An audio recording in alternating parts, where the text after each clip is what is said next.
about what are you doing now? Talk a little bit about today and what you think of ESPN today and what you personally are doing.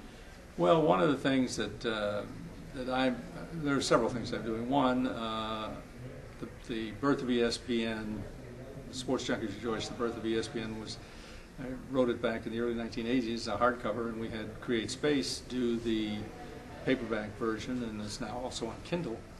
And a lot of people want to hear the story, and I've done several book signings in different places, and it's amazing. To answer specifically book signings, we have some, and it's really interesting.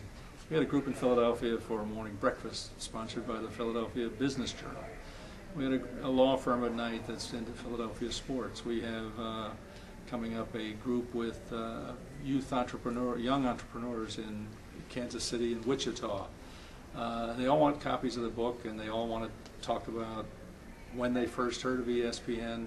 You know, I'm talking to people who don't know the world before ESPN. If you think about it, well over half the population of the United States today doesn't know anything. Back when we were growing up, there were only 3 channels, 12-channel TV sets, 25 football games a year was all there were.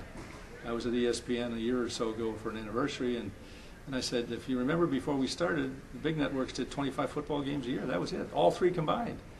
And I said, I have no idea how many you're doing now. And before I finished even getting the sentence out of my mouth, they had the answer, 417 games they did last year. ESPN alone, not counting all the others.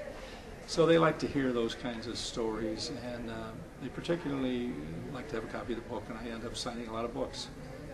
Talk a little bit about entrepreneurship. I mean, that's what you are. That's what I've been, I guess, my entire life. There are a lot of people who say that people who were born in the 30s, because it was a time when your parents were telling you, you have to do this, you have to go out and work hard because nobody's going to do it for you. That was the constant message we were brought up, and there have been some studies about the numbers of entrepreneurs that came out of the 1930s mentality, late 20s, 30s, and early 40s. Different kind of a country then, and we only had a little over 100 million people, not 300 million people. And so we had the opportunity to take any idea that we had, and there was nobody, we didn't have to go apply for a permit to do ESPN. We didn't have to do any of those kinds of things.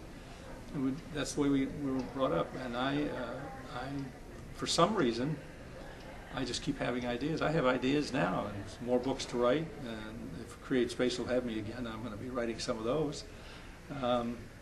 But I think it's kind of built into the genes. My father was a hard worker, and he was born in the early 1900s, and we were just always working.